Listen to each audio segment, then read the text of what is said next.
How you doing there? Welcome back to Babble on Talmud. Today we're studying Daf Nun Aleph, Daf 51 of Masechta Chullin. Friends, it's Friday afternoon, so I'm rushing a bit. Unfortunately, I wasn't able to put together, able's relative, but I didn't put together slides. We're just going to kind of make our way through this daf, but it is a cool daf. We are moving ahead in the Mishnah. We are going to discuss the topic of the Hemses and the beis, hakosos, the last stop in the intestine discussion, if I remember correctly. Right, we already discussed the keres and the Hemses and the beis. Now we're discussing the Hemses, beis, hakosos. I think we already talked about the keva, right? I think that was at the beginning. Anyways, and after that, we're going to talk about nafla min hagag, when a animal falls off of a roof, and that's like a special kind of category of treifa. So we are going to discuss that, and that is what we have on the agenda for today. Come join me and let's learn Daf Nun Aleph of Masechta Chullin. All right, friends, we begin on Daf Nun Amid beis, 3 lines from the bottom. Hemses beis hakosos. The Hemses and the beis hakosos are, of course, the third and second stomachs.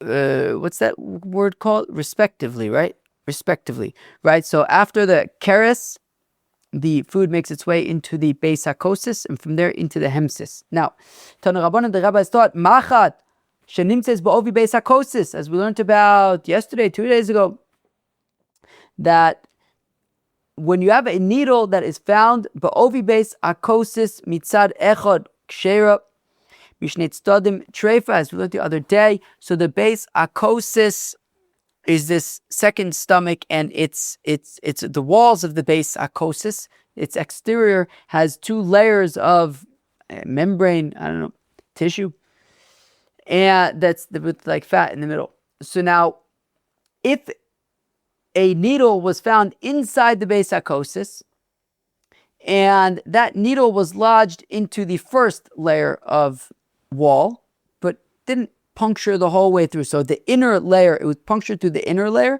but not through the outer layer.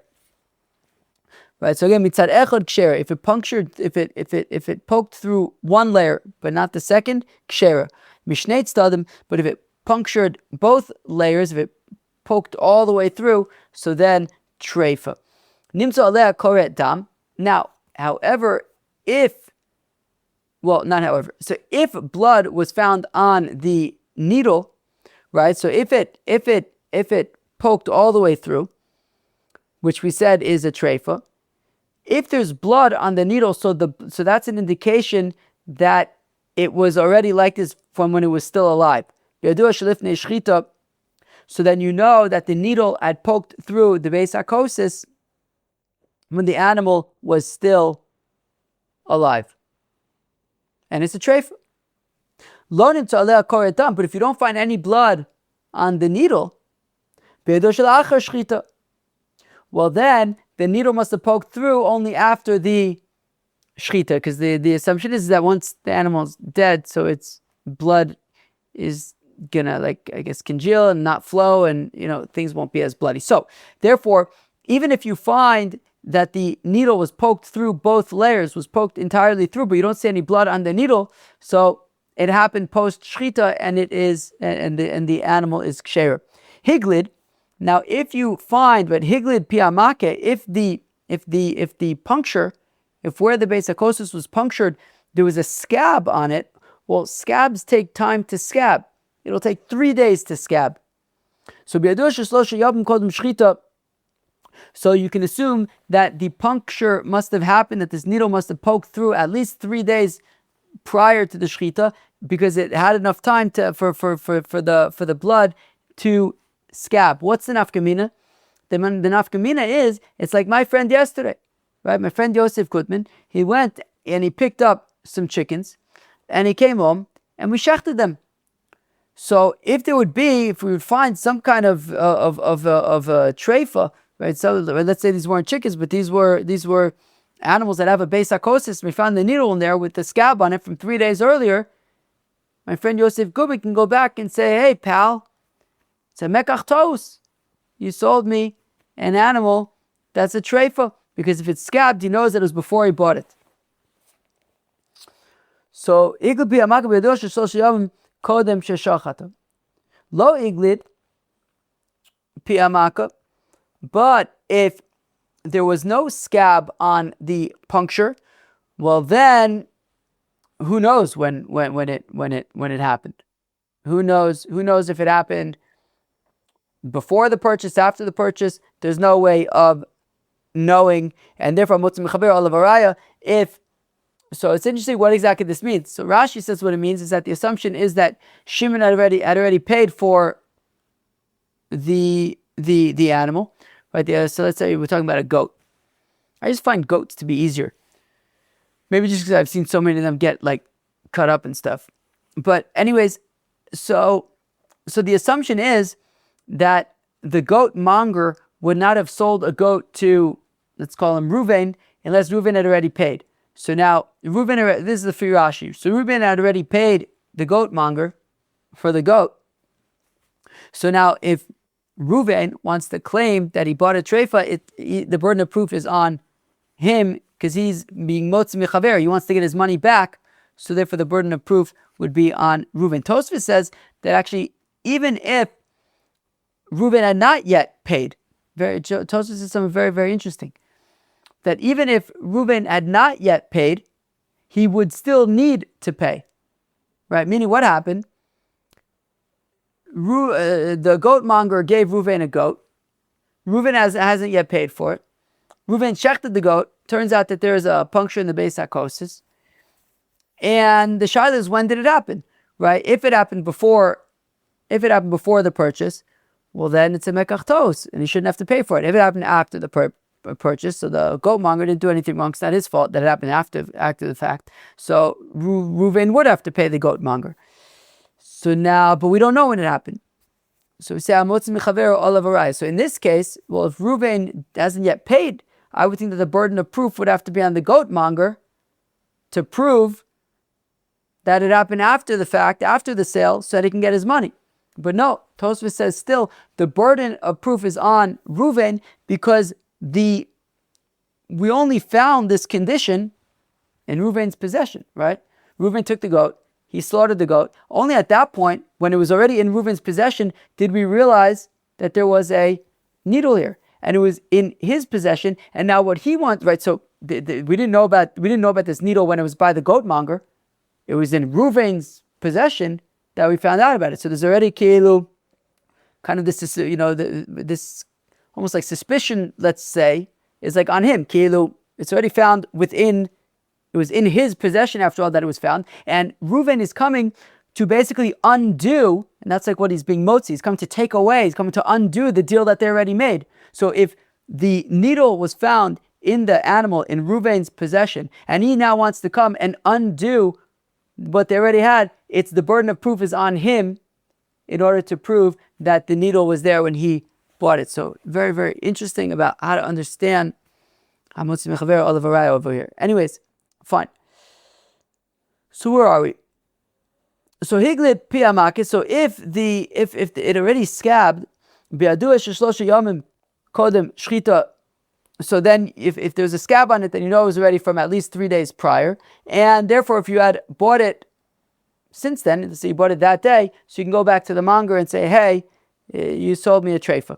Lo iglid piamaka, but if there was no scab on the wound, on the puncture, Hamutz Mechaber Olav Araya, Reuven is going to have to, the burden of proof is on Reuven to prove that he bought it when it was already a treifa, either according to Rashi, who says it's talking about where he already paid and therefore he wants to get his money back, or even according to Tosfos, it says he doesn't have to pay, but he wants to break up the deal. So if he wants to break up the deal, he's going to have to prove that in fact the animal was a treifa when he bought it. Umayshna mikol nekuve de alma. Now one second. We've been talking about punctures for I don't know why, it feels like a long time now. We've been learning Elu Treifas now for 10 days already. It's been a very difficult parak. And we talked about all sorts of punctures. Punctures in the lungs, punctures in the intestines, punctures in the kruma moch. We talked about 1,000 different punctures. Never did we start talking about, maybe if there's blood, it was from when it was still alive. And if there's no blood, then it happened after it was already killed. Why all of a sudden are we starting to talk about if there's blood or not? And we can determine if it's after it was killed or before it was killed. Right, so what's so unique about the beis hakosos that makes it different than all of the other punctures that we've been talking about? That in those cases, even though there's no blood, tarif mar, it's still treif, and we don't say, well, there's no blood, so therefore it must have been after shchita. No, we don't say that. Hasam leka midi lemisrach acha keva di ika machat I isa di kodem shchita misrach abasarach. Let's read that again. Hasam leka mide lemisrach. The difference is that when it comes to, like, I don't know, you find a hole in the keres. You find a hole in the keres. There's no needle there. You just found the hole. And that makes a big difference. Let's go weiter. Hacha, in this case, by the beis hakosos, we're talking about where they found a needle in the beis hakosos. There was an object there, an object that can get bloody. Since there is a needle, so if this needle was lodged in to the beis hakosos prior to shchita, the blood would have gotten onto it. All those other holes we've been talking about, the intestines, the heart, whatever it might be, there was no needle there. There was nothing for the blood to have gotten onto for us to look, wow, there's blood on this needle, or there isn't blood on this needle. They were just holes. But we're talking about if there's blood or not, in this case of the beis hakosos, because here there's actually a needle, there's an object that the blood can get on. Rav Safra says to Abaye, Chazimar, Abaye, have you seen this person? Have you seen Abaye? Haitzub Merabanan, this Torah scholar, the Isami Ma'iravu has come here to Babble from Eretz Yisrael, Ve'omar, and he says, Rav Avira Shmani, my name is Rav Avira. Ve'omar, and Rav Avira said, Maise uva lifnei Rebbe, that there was a Maise that it came before Rebbe. It's very interesting that we're talking about Rabbi Yehuda Anasi. Rashi says we're talking about Rabbi Yehuda Anasi here. Interesting why we'd be saying that in the generation of Abaye. We're talking about stories with Rabbi Yehuda Anasi.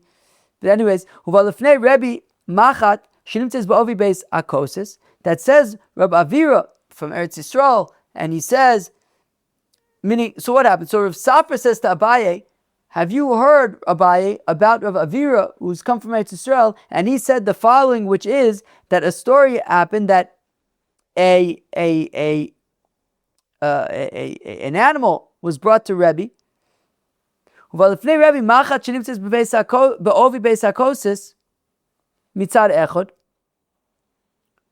a maisa happened that a needle was found in the ovi beis hakosos, but only mitzad echad, which we said is kosher, v'tarfa, and Rebbe said it's treif.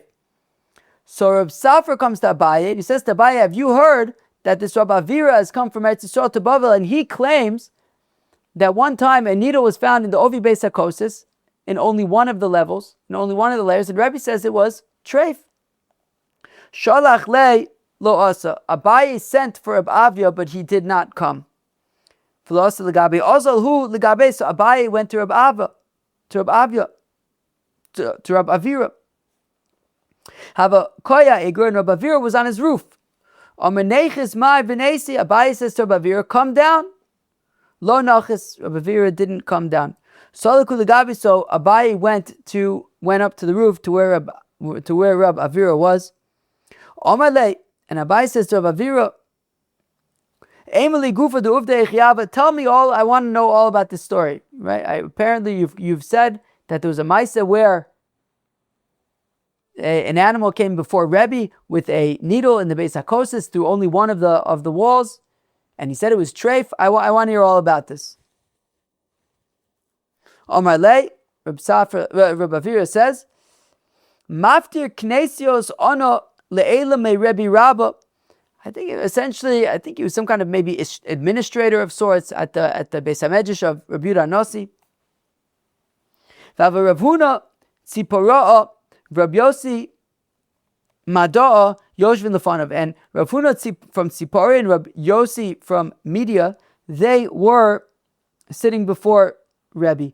Uvas lifnei Rebbe machat shenimtzas bo beis hakosos mitzad echad, and an animal was brought before, right? So this is Rabbi Avira speaking of this anecdote.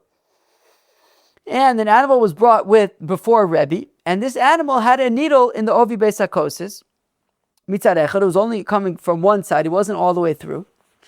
V'hafcha Rebbe, and here's the key point. Rebbe then looked at the outside of the beis hakosos, right? This was talking about a needle that was found inside the beis hakosos. So they had essentially they were all looking at the inside of the beis hakosos where the needle was lodged. But Rebbe had the idea to flip it inside out, i.e., right side up, right? So that he can have a look at the outside of the beis hakosos. Rebbe flipped it out to be able to look at the outside of the beis hakosos. Matzah alea koredam v'tarfa. And Rebbe says, so Rebbe turned around the beis hakosos and he noticed that opposite where the needle was inside, there was a drop of blood on the outside. And Rebbe says that is a huge red flag. And he says it says the animal's treif. V'amar, Rebbe says, Im ein sham maka koret dam minayin. If there is no wound there, if there was never a puncture there, then explain to me why there's blood on the outside of the beis hakosos. It must mean that there was a puncture there. So says Rabbi Avira, that was the Maisa with Rebbe, where a needle was found in the beis hakosos, and he said it was treif. Omar lei, to which Abai says, that was anticlimactic. Tarach Tari Lau Gavra Masnisini.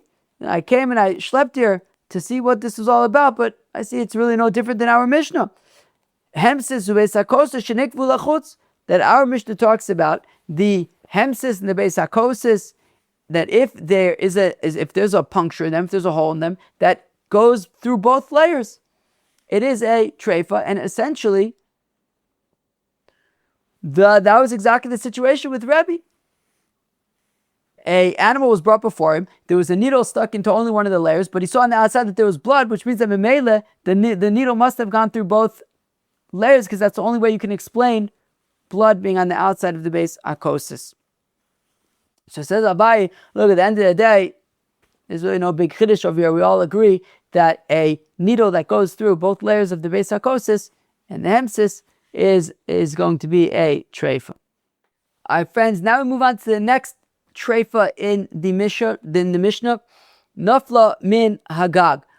If the animal falls off of the roof. Now, this is an interesting type of treifa. What's unique about nafla min hagag is that the reason for this treifa is not because of any discernible defect, so to speak. Right? Everything we've talked about now, you can just find, right? You find a hole in the lung, you find a hole in the heart, you find a hole in the beis hakosos. Whatever it is, there are things that you can identify, that you can look for. The nafla min hagag is an interesting one. It's a concussion, right? The article defined it as concussion of the limbs.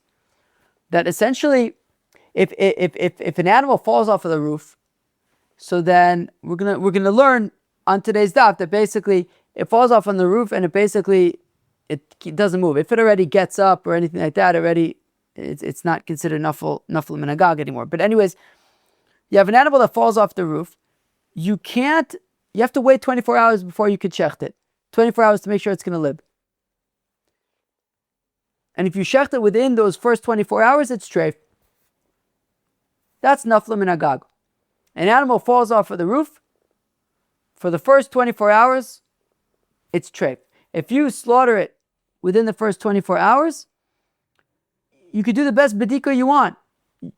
You may not, it might still be the treifa of nafla min hagag without you being able to tell anything. There may not be anything that you'll be able to notice about this animal that it's a treifa, and yet it could still be a treifa, right? It has to do with, the bones getting all messed up. You won't be able to see, there might not be anything that you'll actually notice, but it could still end up dying. So you have to wait 24 hours, and if you shecht it within those first 24 hours, it will be treifa because of nafla min hagag. Now we're going to learn all about nafla min hagag right now. Amr Rav Huna, It says, Avuna iniach behema lemaila. If you had left your animal on the roof and you come back and your animal is now on the ground. Uva umitzah lamata, you find your animal on the ground. Ein chosheshin mishum risuke evarim, we are not concerned about naflam and agag. We are not concerned about naflam and agag. Haugadja, there was a goat, Tavle the Ravina, that meaning naflam and agag would be like when you saw it fall off, when you saw it not even jump off, but just fall down. You saw an animal just lose its footing and fall down off the roof. That would be naflam and agag. But if you didn't see it, or if it jumped off, or made the decision to jump off the roof or whatever, that would not be naflam and agag. Amar Puna, where am I? So Haugadja, there was a goat. Tahavle the Ravina had a goat. The chaza chushla, and this goat saw that there was peeled barley. And this goat really wanted that peeled barley because goats they don't have fingers like we have. They have split hooves. They can't peel their own barley. They're like, wow, somebody peeled barley. And they went. So the chaza chushla beipuma, and they noted, right, so the goat was like on an upper level of the house, and the goat noticed through a skylight kind of thing, an open skylight, that there was some peeled barley.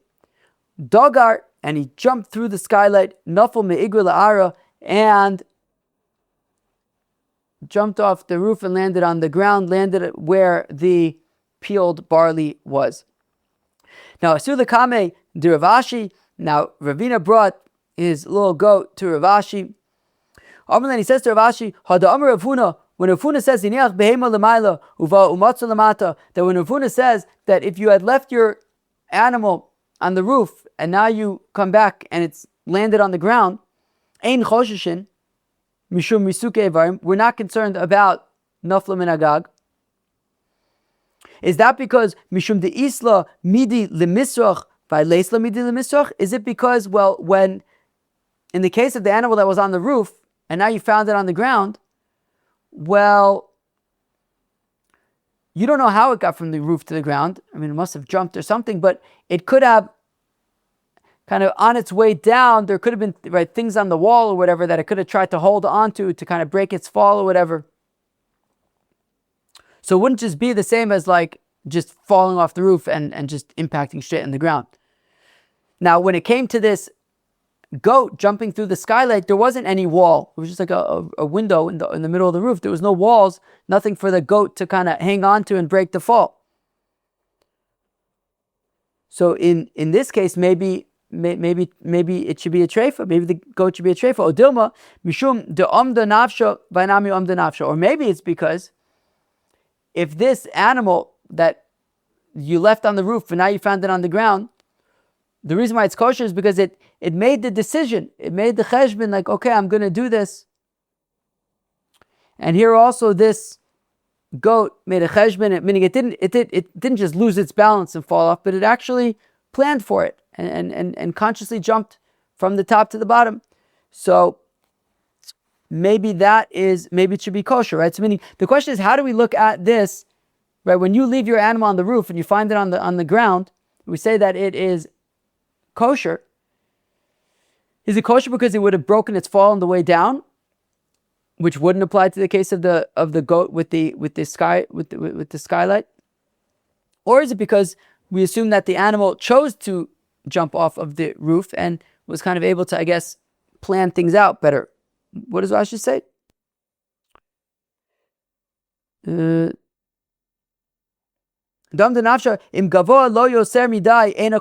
Right? Because it made the conscious decision. It figured if it was too high, it wouldn't go for it. So it decided that it wasn't too high and it went for it. And maybe that is why it's acceptable when the animal jumps off the roof. And in this case, the goat made the decision that it was an acceptable risk.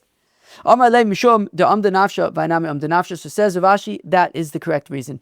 The reason why when you leave your animal on the roof and come back and it's on the ground, it's kosher is because that animal made a decision that, okay, this is not too high. And therefore, that's why it is still kosher, because it chose to jump off the roof. It wouldn't have done it if it was too high. The same thing with this goat. Hahi Imrisa, there was a certain ew. Dahava Bey, Rav Chaviva, by the ass of Rav Chaviva, Davu Shadran Kar'e Basraisa, that it would schlep its back two legs. We had a neighbor once who had a dog that the back two legs, they had to add wheels to the back two legs. So there was a certain ew that essentially needed wheels, that essentially the back two legs, it was schlepping. Amr of Yemer, says of Yemer, Hi Sigruna Nakte. Rav Yemer says, no big deal. It's just a cramp. Maskef Ravina. Ravina asks, V'dilma chuta shedra ifsik. Ravina says, wait a second. But maybe the issue is it's a neurological issue. Maybe the spinal cord is broken. But Ravina. And they checked, and Ravina was taka right. It was an issue. It was a neurological issue. It was an issue with the spinal cord. But nonetheless, in general, the halacha is ilchasa Rav Yemer. The halacha is like Rav Yemer, that because shagruna shchiach, because cramps are common, chut hashedra lo shchiach, it's less common for the spinal column to break. If you have rams that are ramming each other, they're butt-heading each other. We're not concerned about risuke evarim, about this concussion of the limbs. And even though they're in pain, it's just like a fever. But if they headbutt each other and like fall down to the ground, so then we are concerned about a concussion of the limbs. Amar Benashi, Hanidachre, these rams, Diganve Ganove, thieves stole rams. And when they stole the rams, so they go into somebody's yard, they take some rams and they chuck the rams over the fence, and then they also jump over the fence and they all run away. We are not concerned that when the thieves chuck the rams over the fence, that these animals experienced risuk evarim. My time, why not? Because kishadu lehu amasnayu shadilu kiechi delirhate kamayu.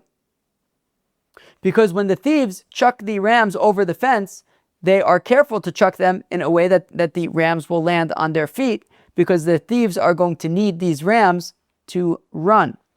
So therefore, they're going to be careful when chucking them over the fence that they land on their feet rather than on their backs. But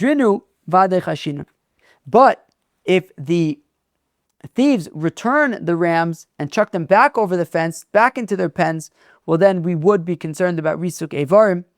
But that's only if they're being returned because out of fear. Maybe the police were coming and they didn't want to get caught, so they quickly chucked them back into the pen where they came from. So in that case, we would have to be concerned that maybe they landed on their backs. They weren't so careful to make sure they would land on their feet. Avol machmas tshuva ma'isa. But if the reason why they put back the rams was because they felt bad, they wanted to do tshuva, well, in that case, the assumption is that they would have landed back in the pen on their feet. Omar Rav Yudah Marab Hika al Rosha v'ochala klapes nava. So Rashi seems to explain this, meaning if you hit the animal on its head and on its tail. Al znava v'ochala klape Rosha, or on its tail and on its head. Keneged kol hashedra, or you hit this animal along the entire spine, so that the blow was spread out. Hashedra kula ein choshishin mishum risuke evarim. We are not concerned about risuke evarim. V'i shlim chutra. Now apalge digaba. But if we just said that if you hit the animal across its entire spine, so then there's no concern about risuk evarim, because the blow would be spread out. But if what you're hitting the animal with is not long enough, and you hit it and it ends halfway down the spine, chashinan, then we are concerned about risuk evarim because the blow wasn't spread out far enough. The isba kitre chashinan, and if the thing that you're hitting it with has like knots on it, well then we are concerned about risuk evarim. V'i machye apiske chayshinan. And if when you hit the animal, you hit it like perpendicularly, like not like across the length of its back, but across the width, like you just give it a good zetz, well then we would be concerned about risuk evarim there as well. Amr of Nachman says, of Nachman beis harechem ein ba mishum risuk evarim. Very interesting. The womb, there's no concern about risuk evarim, meaning if you have an animal born that day, you can shecht it and eat it that day. There's no concern that like, well, while it was coming through the birth canal, it's it experienced some kind of risuk evarim, some issue with its limbs like we've been talking about, and therefore we have to give it 24 hours to make sure that it's going to live. No, we don't say that. You could shecht it that day if you want to. Amalei Ravale Rav Nachman Tanin the Misayelach, and says Rav to Rav Nachman, we talk have a brisa to support that. Tinok ben yom echad mitame beziva. And that is, there's a Mishnah, Masechta Nida, that says that a 1-day-old baby can be mitame beziva. Okay? Now, if it would enter your mind that when the baby is being born, we have to be concerned about risuk evarim, well then that would be like kilo type of chola. So ikre kan mi besar v'lo machmas onso. That when it comes to ziva, when it comes to zav, the zav has to be mibsaro v'lo me onso. It can't be kind of forced out by, let's say, some kind of a sickness or something. So we're saying on the one hand, a 1-day-old baby could technically already become a zav, but at the same time, a zav, a sick person, can't become a zav. Now, if we're saying that going through the birth canal, a baby experiences risuk evarim, well then you can attribute the ziva to the fact is in a state of risuk evarim for the first 24 hours. But we don't say that because there is no risuk evarim in the birth canal.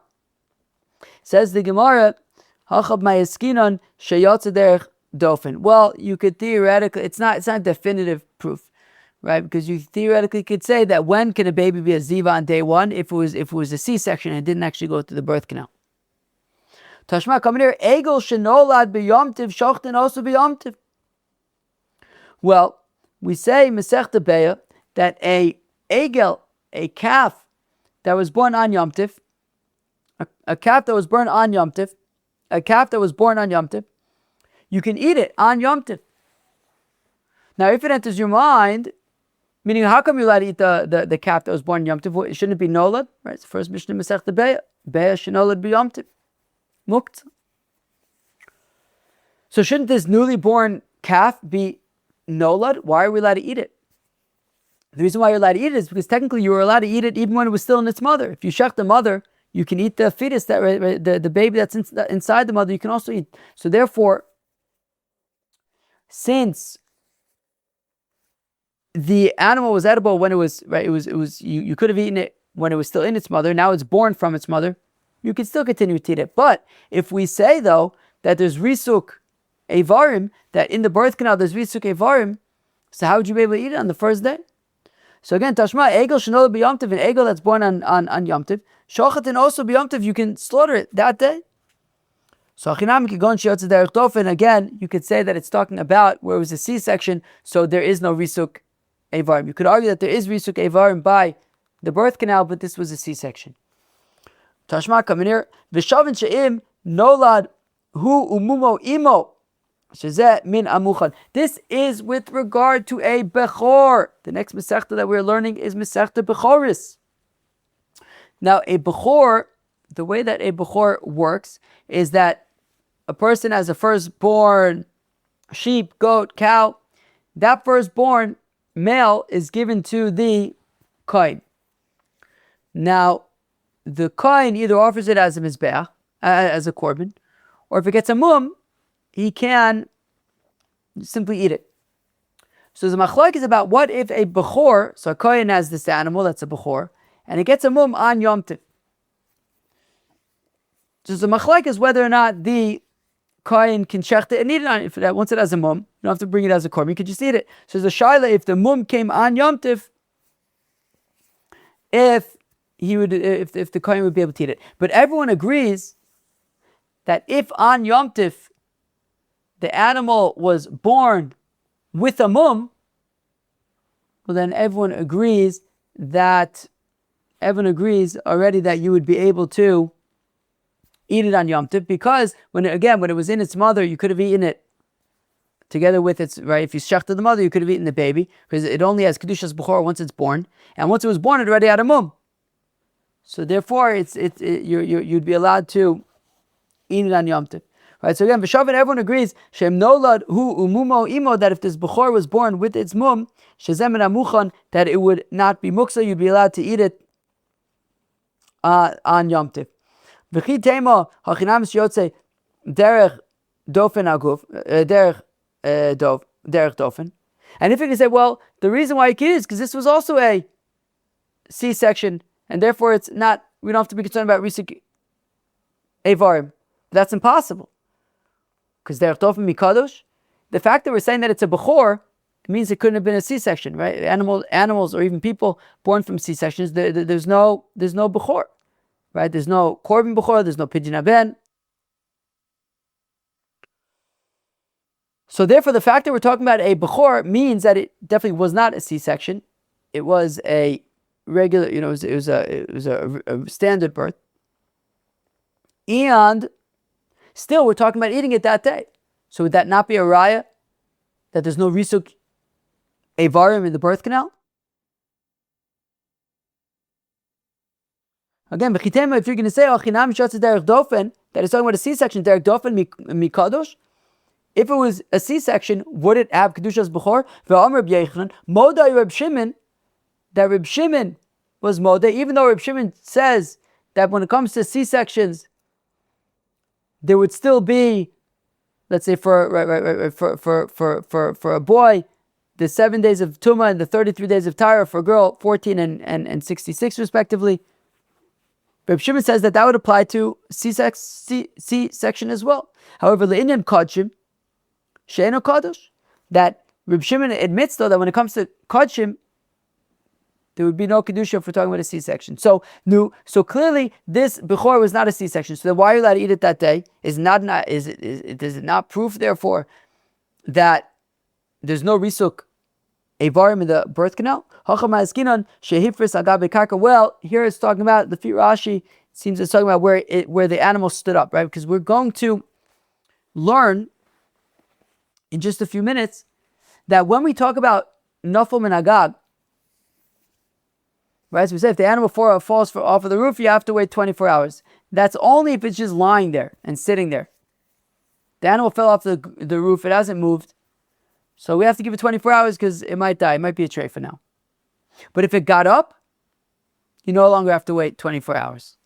So therefore, it could be talking about, so the Gemara says, Einachinami, even if we say that the birth canal is risuk, we have to be concerned about risuk evarim, but you could say that what happened here is that even if we do have to be concerned about risuk evarim, the animal got up.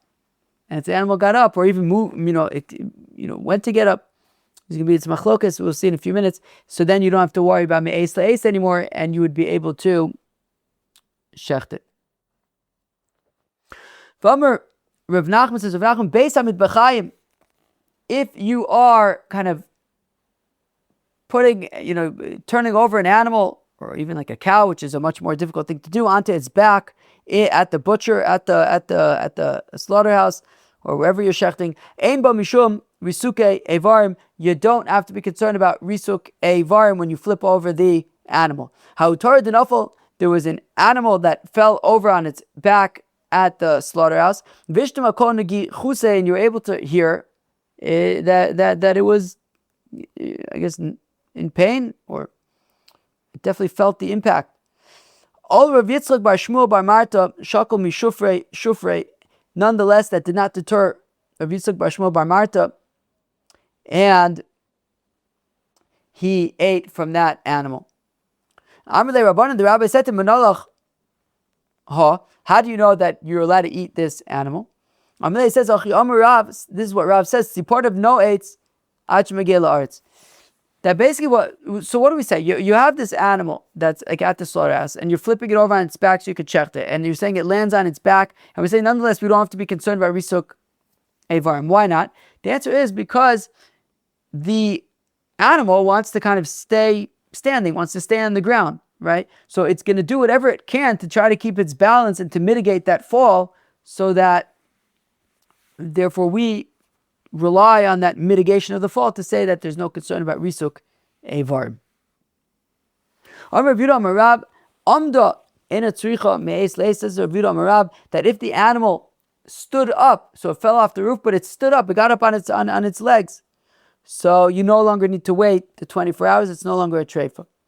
Bedika vada baya, but after you shecht it, you will need to check. We're going to talk about what this bedika is, what this check is, but you are going to have to nonetheless check it after shchita just to see if you find anything. Halcha, but if it didn't just get up, but it walked around, ena tzricha bedika, you don't even need to do this check that we'll see what it is in a few minutes. Rav Chia bar Ashi Amar achazov tzricha bedika, whereas Rav Chia bar Ashi says whether it just got up or whether it walked around too, either way, you still need to do a bedika. Amar Rav Yirmiyah bar Acha Amar Rab Pashta yada la'amod, even if it didn't stand up, but it just extended its arm to stand up. Aval pishlo amda, even though it didn't actually stand up. Okra ragla lahalech, and if it was standing and it lifted up its leg to start walking, aval pishlo acha, even though it didn't actually walk, it would be considered like it walked. Rav Chisda says, Rav Chisda nin ara la'amod aval pishlo amda, even if it just moved, it showed that it was making an effort to stand up, even though it didn't stand up, it would be considered like it stood up. You would not have to wait the 24 hours. Amar Meimah says, Amemar Mishmei de Rav Dimi min Arda, Nefula she'amru tzricha bedika, that says Amemar in the name of Rav Dimi min Arda, that when we talk about a bedika, right, we said, for example, if it stood up but didn't walk around, you have to do a bedika. So what is this bedika? Kinega b'nei me'ayim, you have to check the intestines, make sure nothing got punctured. Amalei Marzutra says, Marzutra achi amrina mishmei de Papa. This is what we said in the name of Papa. Tzricha bedika kineged beis hachalal. You need to kulo. You need to check kind of the entire inner cavity of the animal. You got to check the ribs, make sure there's no broken ribs or anything like that, no broken vertebrae. Amalei huna mar brei du Rav Nechemia l'Rav Ashi simonin mai. What about the trachea and esophagus? Amalei. So Rav Ashi says, Simon and Koshenin, Eitz on Nefila, that no, you don't need to worry about the trachea and esophagus. Those hold up just fine in terms of falling off the roof. For falling off the roof, you have to worry about the intestines, you have to worry about the vertebrae, the spine, things like that. You don't have to worry about the kana and the veshet. Amar Yehuda Amar Shmuel, Of shenechbat al pnei hamayim. If you have a bird that fell onto the water, and the question is, do we have to worry about risuk avarim? So kevan sheshat milo komaso dayo, that once it swims, just its own size. I don't know what's it, like a foot. If it swims like a foot, so then you can be assured that it is doing fine. You don't have to worry about me'es leis. But that's only if it's going against the current, right? So if the current's going downstream and it swims a little bit upstream, it shows that it is going to survive. There's no risuk avarim. But if it's swimming downstream with the stream, so mayu de ashbilo, it's the water that's taking it downstream. It's not actually swimming downstream. The imaya kayemes. Now, if the water is still, imaya kaime leis lamba. But if the water is still, then even if it goes upstream, the question is, what does it mean upstream? If the water is still, it means if it's like going downstream but very slowly. So in that case, it doesn't have to dafka go upstream. If the downstream is going downstream very slowly, it can go downstream also, as long as it's going faster than the current. And that would indicate that there's no risuk avarim. Basically, for the rest of the daf, we're just going to be giving lots of these very technical, is there risuk avarim or not? The shida tzive. Now, if there are if there's wood in the water and the wood is going with the stream, well then v'kadmei akadmei. Well, if that's the case, we had said a minute ago that the bird would have to swim upstream in order to prove to us that there's no risuk yadayim evarim and that it is healthy. Downstream, we'll just say it's going with the current. But if there's also other wood that's going with the current and it's going faster than that wood, well then it's swimming and it is not a treifa. Glima matiach, if you have a cloth that is spread out tightly on some pegs and it fell on that, chashinan, we have to be concerned about risuk evarim. Delo matiach, but if it wasn't taut, if the cloth wasn't tight on the pegs, lo chashinan, well then we're not concerned about risuk evarim. Of mu'ufaf, if the cloth was folded over, lo chashinan, there's no concern because they won't be able to make it that tight if it's folded over. Isla, if you have a net, and Mekayve Kitre and the knots are very close to each other, Chashina, we're concerned about Risuk Evar, maybe it landed on the knots. Lo Mekayve Kitre, but if it wasn't a very knotty net, there's a lot of space between knots, Lo Chashinan, well then there's no concern about Risuk Evar. Kitana, flax, the Ovid Betune, if you have bundles of flax, Chashinan, if the bird lands on top of a bundle of flax, we're concerned that maybe there's risuk evarim. V'nafit dehaigisa dehaigisa lo chashinan. To this side and to that side, we are not concerned. What does that mean? So I'm imagining, like when you drive through like farm areas and you see like there's big bales of hay or whatever. So imagine like a bird were to fall right on top of that big cylindrical bale of hay. So then we'd have to consider about risuk evarim. But if it fell like on the sides of the cylinder, just kind of, and it kind of like the cylinder, like the hay, it hit the side of it before hitting the ground, and it kind of broke the fall. So then we wouldn't have to worry about risuk evarim. Asur yasa chashinan, bundles of reeds. We're concerned about risuk evarim. Kitana dedaik v'nafitz, flax that has been beaten and combed. Lo chashinan, if the bird lands on that, it's soft. We're not worried about risuk evarim. Daik v'lo nafitz, but if it was beaten but not combed and there's like chaff in there or whatever, chashinan, we are concerned about risuk evarim. The avid bizra, even if you have the beaten and combed soft flax, if you make them into bundles, kemedika be kitre, since they're knots in there, chashinan, we're concerned about risuk evarim. Daksa, if you have the chaff of the flax, but it is so if you have if it lands on the chaff of the flax, chashinan, we're concerned about risuk evarim. Dakta, but if you made that chaff really really fine and soft, lo chashinan, then we're not concerned about risuk evarim. Navra chashinan, palm bast. I looked up what palm bast is. It's basically this stuff from palm trees, maybe certain kind of palm trees that you can use to break it up into ropes. So before it's been broken up into materials that could be used to make ropes, so if it lands if the bird lands on it, we're concerned about risuk evarim. Timchasa, but once it's already been broken into strips to be used for ropes, lo chashinan, we're no longer concerned about risuk evarim if it lands on it. Kitma, nehila, if you have ashes that have been sifted, chashinan, if the bird lands on those ashes, we're concerned about risuk evarim. Lo nihila, but if they haven't been sifted, lo chashinan, then they're kind of softer and fluffier, I guess, and we would not be concerned about risuk evarim. Chol adak, very thin sand, lo chashinan, we are not concerned about risuk evarim.